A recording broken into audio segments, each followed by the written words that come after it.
Hello दोस्तों, बात करेंगे इस वीडियो में शिक्षा विभाग से जुड़े अपडेट्स और जानकारी। बात करेंगे कर्मचारियों से जुड़े अपडेट्स की। बात करें तो निदेशालय राज्य बीमा प्रावधान निधि विभाग का एक महत्वपूर्ण ऑर्डर कर्मचारियों के लिए ओपीएस पेंशन योजना के स्पष्टीकरण को लेकर, और इस ओपीएस किस प्रकार से लागू किया जाएगा, क्या क्या नियम दिशा निर्देश नवीन तय किए गए। 27 जनवरी का ही ये ऑर्डर राज्य कर्मचारियों के लिए महत्वपूर्ण है। तो बात करेंगे इस वीडियो में कुछ महत्वपूर्ण जानकारी की। पहली बार है तो लाइक कर लें, सब्सक्राइब कर लें, आगे भी अपडेट्स मिलते रहेंगे। तो राज्य में दिनांक 1/1/2004 व उसके पश्चात नियुक्त राज्य कर्मचारी पर दिनांक 1 अप्रैल 2022 से, जैसा कि सरकार ने घोषणा की थी 1 अप्रैल 2022 से एनपीएस के स्थान पर पुरानी पेंशन योजना ओपीएस लागू करने पर राज्य सरकार द्वारा दिनांक 19 मई 2022 को जारी अधिसूचना, राज्य सरकार द्वारा समय पर जारी निर्देश स्पष्टीकरण के अनुसरण में ही ये जो नवीन प्रपत्र जारी किए गए उसमें आवश्यक दिशा निर्देश प्रदान किए गए थे। इसी क्रम में सुचारू रूप से इसके संचालन के लिए जिला कार्यालय के द्वारा चाहे जा रहे मार्गदर्शन को देखते हुए पुनः दिशा निर्देश जारी किए जा रहे हैं। तो ये दिशा निर्देश बहुत इंपॉर्टेंट है राज्य कर्मचारियों के लिए, क्योंकि ओपीएस लागू हो रखा है वर्तमान में। सरकार ने 1 अप्रैल 2022 से ये घोषणा कर रखी है, उसी के अनुपालना में। तो ये नियम निर्देश हमारे लिए काफ़ी महत्वपूर्ण है एज ए कर्मचारी के रूप में। सबसे पहले बात करें तो इसमें बात हुई है ऐसे कार्मिक जो 1 अप्रैल 2022 से पूर्व सेवानिवृत्त हो चुके हैं, यानी उससे पहले जो रिटायर्ड हो गए अथवा जिनकी मृत्यु हो चुकी है, उन प्रकरणों में ओपीएस का लाभ लिया जाना है। तो उन कार्मिकों के लिए एनपीएस ट्रस्ट से प्राप्त सकल कॉर्पस राशि, तो एनपीएस से जो राशि वो प्राप्त करेंगे 60% तो एक मुश्त राशि प्लस पेंशन धन का 40% वार्षिक सहित, अथवा यहाँ 20% एक मुश्त राशि प्लस पेंशन धन राशि वार्षिक सहित स्वैच्छिक सेवानिवृत्त प्रकरणों में प्राप्त होने की दिनांक से राशि राजकोष में जमा कराए जाने की दिनांक तक सामान्य प्रावधि निधि खाते पर प्रचलित ब्याज दर के ब्याज सहित राजकोष में बजट मद में जमा कराई जानी आवश्यक होगी, यानी उनको ये जमा करानी होगी, तब वो ओपीएस का लाभ ले पाएंगे। दूसरी बात है कि दिनांक 1/4/2000 से पूर्व के प्रकरणों संबंधी कार्मिक द्वारा एनएसडीएल पोर्टल पर क्लेम सबमिट करने पर विभाग के जिला कार्यालय द्वारा सेवानिवृत्त स्वैच्छिक सेवानिवृत्त के प्रकरणों में यदि कार्मिक ओपीएस लेना चाहता है तो 19 मई 2022 की अधिसूचना के अनुसार कार्मिक की समस्त समेकित पेंशन धनराशि राज्य सरकार के राजस्व मद में जमा होगी। तो राज्य के मद में जमा होगी, और यदि किसी अंशदाता द्वारा स्वैच्छिक रूप से राशि जमा कराई गई हो तो भी यह राशि राजस्व मद में अधिसूचना के अनुसार जमा होगी। 1 अप्रैल 2022 वर्ष के बाद के प्रकरण में नियमानुसार अंशदान के अतिरिक्त अंशदान जमा कराने को निजी अंशदान मानते हुए उक्त राशि को भी उपरोक्त अनुसार जीपीएफ की समय समय पर प्रचलित ब्याज दर से ब्याज लगाकर एक मुश्त लौटाया भी जाएगा। बात करें ऐसे कार्मिक जिनकी मृत्यु सेवानिवृत्ति स्वैच्छिक सेवानिवृत्ति दिनांक 1 अप्रैल 2022 व इसके बाद हुई है, तो ऐसे प्रकरण राज्य सरकार की अधिसूचना 19 मई 2022 के अनुसार एनपीएस के स्थान पर ओपीएस ही दे होगी। तो ये भी यहाँ क्लियर है कि ऐसे कार्मिक जिनकी मृत्यु हुई है या सेवानिवृत्ति ली है उन्होंने 1 अप्रैल 2022 और इसके बाद हुई है, तो राज्य सरकार 19 मई के अनुसार एनपीएस के स्थान पर उनको ओपीएस ही दे होगी। इस सूचना के क्रम में मृत्यु सेवानिवृत्ति स्वैच्छिक सेवानिवृत्ति प्रकरण प्रक्रिया अपनाई जाएगी। अब क्या क्या प्रक्रिया अपनाई जाएगी वो भी हम बता देते हैं, जैसा कि ऑर्डर में कहा गया है।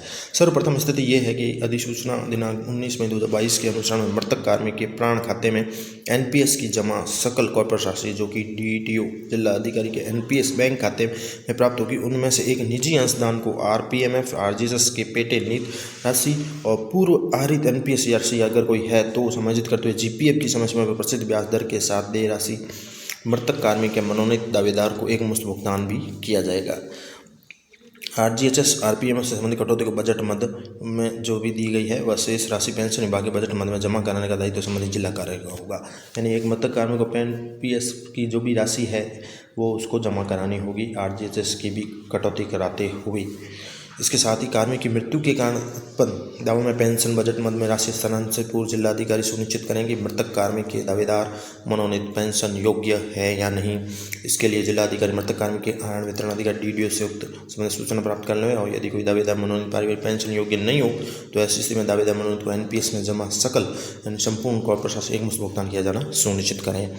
अगला प्रकरण है सेवानिवृत्त प्रकरणों में वित्त विभाग की अधिसूचना 19 मई 2022 के अनुसार कार्मिकों की सकल समेकित पेंशन धनराशि राज्य के राजस्व मद में जमा होगी। तो सेवानिवृत्ति के प्रकरण में ऐसे कार्मिक जो ओपीएस का लाभ लेना चाहते हैं तो उनकी समस्त राशि जो है राजस्व मद में राज्य सरकार में जमा होगी और जो कि बजट मद दिया गया है जिसमें जमा की जानी है। किंतु पीएफआरडीए द्वारा राज्य के एनपीएस अंशदाताओं की सकल कॉर्पस राशि राज्य सरकार की राजस्व प्राप्तियों में जमा नहीं कराई गई है। अतः 19 मई 2022 के अनुसार में कार्मिक के प्राण खाते में तो कार्मिक के जो प्राण खाते में जमा सकल कॉर्पस राशि में से उसकी निजी अंशदान राशि की गणना करके आरजीएचएस के पेट राशि यानी आरजीएस की कटौती करते हुए पूर्व आहरित अगर किसी ने पैसे उठाए हैं तो समायोजित करते हुए जीपीएफ की समय समय पर प्रचलित ब्याज दर से ब्याज गणना करते हुए देय राशि का समायोजन किया जाएगा सेवानिवृत्ति के प्रकरण में। इसके साथ ही कार्मिक की निजी अंशदान कटौतियों का सत्यापन किया जाएगा। आरपीएमएफ या आरजीएचएस की कटौती एनपीएस से आहरित राशि को जिस माह में आहरण किया गया है उसी माह में घटाया जाएगा। कार्मिक की शेष राशि निजी अंशदान राशि को जीपीएफ की समय पर प्रचलित ब्याज दर से ब्याज लगाते हुए राशि की गणना की जाएगी ताकि समायोजन के उपरांत कार्मिक द्वारा जमा कराए जाने राशि प्राप्त हो सके। इसके साथ ही अगला पॉइंट है कि संबंधित कार्मिक की एनएसडीएल सीआरए पोर्टल पर दर्शाए गए सकल कॉर्पस राशि की प्रविष्टि एसआईपीएफ पोर्टल पर अनिवार्य रूप से की जाएगी। यानी कि जो भी एनपीएस की राशि है उसकी शकल बनती है उसी की बात हो रही है, तो उसकी प्रविष्टि एसआईपीएफ पोर्टल पर अनिवार्य रूप से की जाएगी जिससे कार्मिक की समायोजन योग्य राशि की गणना की जा सके। उक्त कार्रवाई एसआईपीएफ पोर्टल एनपीएस डैशबोर्ड पर निम्नानुसार प्रदर्शित भी होगी। अब सीआरए में उपलब्ध सकल कॉर्पस में विवरण ये है कि इसमें सीआरए द्वारा भुगतान योग्य राशि और ग्रेचुइटी एन्युटी हेतु रोकी गई राशि सभी सम्मिलित है। कार्मिक का स्वयं का अंशदान में जीपीएफ दर से ब्याज और साथ ही आरपीएम आरजीएचएस विड्रॉल को कम करते हुए जिसमें निजी अंशदान की जीपीएफ दरों पर ब्याज सहित पोर्टल पर की गई गणना जिसमें से आरपीएम आरजीएचएस व विड्रॉल को कम करते हुए इसके साथ आरपीएम आरजीएचएस बजट मद में जमा योग्य राशि में उक्त राशि की गणना पोर्टल पर की जानी है। और जमा योग्य राशि बात करें पेंशन बजट मद में उक्त राशि का समायोजन सेवानिवृत्ति पर दिए ग्रेचुइटी लीव इनकैशमेंट आदि से एकमुश्त किया जा सकेगा। इस प्रकार से इनकी गणना की जाएगी। बात करें तो बिंदु संख्या 3 और 4 में अंकित राशि कार्मिक द्वारा संबंधित बजट मद में जमा करवाई जाएगी। बिंदु 3 और 4 में यानी आरपीएम या आरजीएचएस है और दूसरा पेंशन बजट मद है उसमें कार्मिक द्वारा संबंधित बजट मदों में जमा कराई जाएगी, चूँकि सेवानिवृत्ति प्रकरण में एनएसडीएल द्वारा एनपीएस क्लेम कार्मिक के खातों में जमा करवाया जाएगा। तो सेवानिवृत्ति के प्रकरण में एनएसडीएल के द्वारा जो है एनपीएस का जितना भी क्लेम वो कार्मिक के खाते में जमा कराएगा, इसलिए आरपीएम या आरजीएचएस और पेंशन योग्य राशि जो है कार्मिक के द्वारा जो है सेवानिवृत्ति प्रकरण में खातों में जमा कराया जाता है तो बजट मद में जमा कराई जाएगी। इसके साथ ही मृत्यु के प्रकरण में बात करें तो एनएसडीएल द्वारा एनपीएस का जो क्लेम है डीटीओ यानी विभागीय जिला अधिकारी के एनपीएस बैंक खाते में जमा कराया जाता है। अतः मृत्यु प्रकरण में उपयुक्त तालिका के बिंदु 3 व 4 में अंकित राशि जो भी है बिंदु 3 और 4 में आरजीएचएस या आरपीएम है और पेंशन बजट मद है, तो मृत्यु के प्रकरण में एनपीएस बैंक खाते में जमा कराया जाता है। इसलिए मृत्यु प्रकरण में 3 और 4 में अंकित राशि जो है डीटीओ विभाग जिला अधिकारी संबंधित बजट मद में जमा करवाई जाएगी। इसके साथ ही दिनांक 1 अप्रैल 2022 के पश्चात सेवानिवृत्त होने वाले ऐसे कार्मिक जिन्होंने पेंशन विभाग द्वारा सेवा उपादान यानी ग्रेचुइटी व शेष उपार्जित अवकाश नगदीकरण यानी इनकैशमेंट लेते उपार्जित पीएल का भुगतान नहीं किया गया है उन कार्मिकों से दावा प्रस्तुति के समय सहमति पत्र लिया जाएगा। एक प्रारूप है मार्फत आहरण वितरण अधिकारी द्वारा जिसमें कार्मिक से सहमति प्राप्त की जाएगी कि वे वित्त विभाग की अधिसूचना 19 मई 2022 के अनुसार एनपीएस की जो राशि राजकोष में जमा होना अपेक्षित है के संबंध में कार्मिक को ग्रेचुइटी कम्युनिटेशन लीव इनकैशमेंट आदि की राशि से समायोजन किए जाने के संबंध अपनी पूर्ण सहमति प्रदान करते हैं और सहमति पत्र प्रदान नहीं किए जाने के समय कार्मिक का एनपीएस दवा एनएसडीएल को आगे अग्रेसित नहीं किया जाएगा। तो एक सहमति पत्र भी लिएगा 1/4/2022 के पश्चात सेवानिवृत्त वाले ऐसे कार्मिक जिन्होंने पेंशन विभाग द्वारा सेवा उपादान ग्रेचुइटी या उपार्जित अवकाश के नगदीकरण की राशि का भुगतान नहीं किया गया उनसे लिया जाएगा सहमति पत्र, वो भी दिया जाएगा नीचे। बात करें तो ऐसे कार्मिक जिनकी सेवानिवृत्ति 1 अप्रैल 2022 में उसके पश्चात हुई है ऐसे सेवानिवृत्त कार्मिक जिन्हें पेंशन विभाग द्वारा ग्रेचुइटी विशेष उपार्जित अवकाश के नगदीकरण की राशि का भुगतान कर दिया गया है तो उनके दावे एनएसडीएल पर अग्रेसित करने से पूर्व कार्मिक से जमा करवाई जाने योग्य राशि बजट मद जमा कराया जाना सुनिश्चित करें। तो उनको पेंशन राशि बजट मद जमा करनी होगी। इस संबंध में एसआईपीएफ पोर्टल पर दे यूटिलिटी कॉर्पस अपडेट करते हुए निम्नानुसार कर्मचारी की प्रथम कटौती से लेकर अंतिम कटौती के लेजर पूर्ण करते हुए अंतिम रूप से पेंशन विभाग बजट मद में जमा कराए जाने की सूचना उपलब्ध कराते हुए पेंशन विभाग के बजट मद जमा कराने का प्रमाण पत्र कार्मिक के दावे और एनएसडीएल पोर्टल पर अग्रेसित कर दिया जाएगा। कार्मिक दर प्रस्तुत दावे का समुचित परीक्षण विभाग के जिला कार्यालय स्तर पर किया जाएगा। वित्त विभाग की अधिसूचना 19 मई 2022 के अनुसार एनएसपीएस कॉर्पस राशि का नियम अनुसार समायोजन होने पश्चात ही दावा जिला कार्यालय द्वारा एनएसडीएल को भुगतान के लिए अग्रेसित किया जाएगा। दिनांक 1/4/2022 उसके पश्चात सेवानिवृत्त के ऐसे प्रकार जिनका निस्तारण राज्य सरकार के आदेश जारी होने से पूर्व या पश्चात किया जाकर उनकी संपूर्ण कॉर्पस राशि पेंशन विभाग के बजट मद में जमा करा दी गई हो तो ऐसे प्रकरण निस्तारण हेतु बिंदु संख्या 5 के अनुसार संभागीय अधिकारी के अनुसार सदी मुख्यालय को भिजवा दी जाएगी ताकि कार्मिक की एनपीएस में जमा निजी अनुदान राशि का भुगतान सक्षम स्तर से स्वीकृत उपरांत किया जा सके।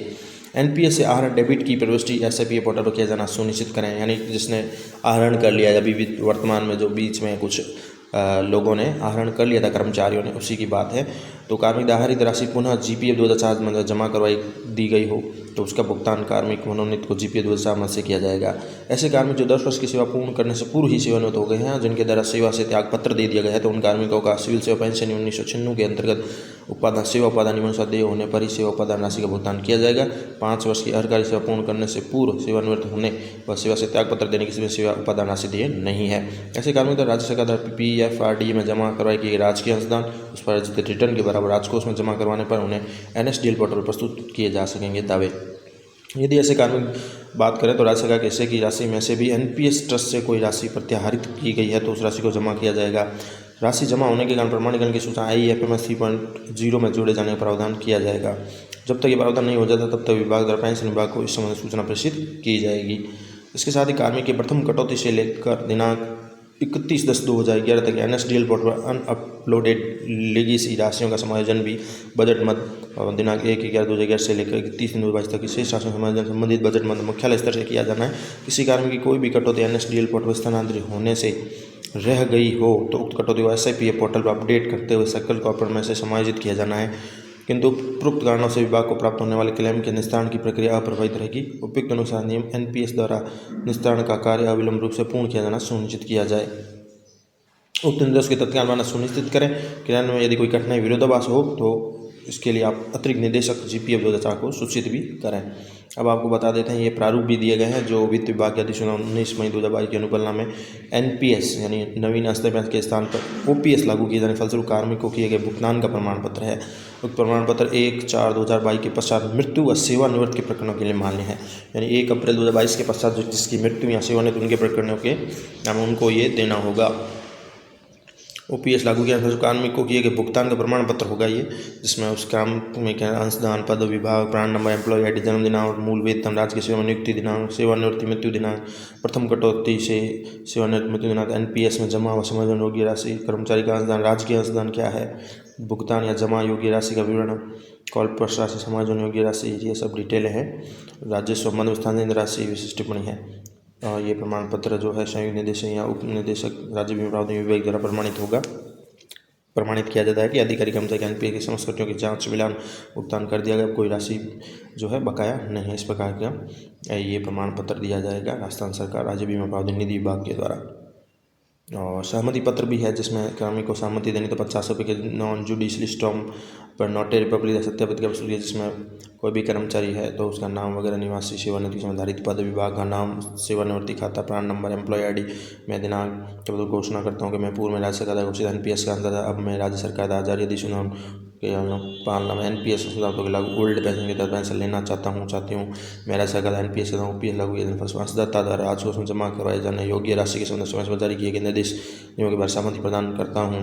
मैं राज्य सरकार द्वारा 19 मई 2022 को जारी अधिसूचना के अनुसार राज्य सरकार को दी राशि के शेष रहने पर सेवानिवृत्ति प्राप्त होने लगी ग्रेच्युटी व शेष उपार्जन का नकदीकरण की राशि के समायोजन किए जाने की सहमति प्रदान करता हूँ। मेरे द्वारा सरकार को दी राशि सेवानिवृत्ति के समय प्राप्त होने वाली ग्रेच्युटी शेष उपार्जित होकर नकदीकरण राशि समायोजन के पश्चात यदि शेष रह जाती तो मैं राशि राजकोष में जमा कराने की भी सहमति प्रदान करता हूँ। हस्ताक्षर सत्यापन।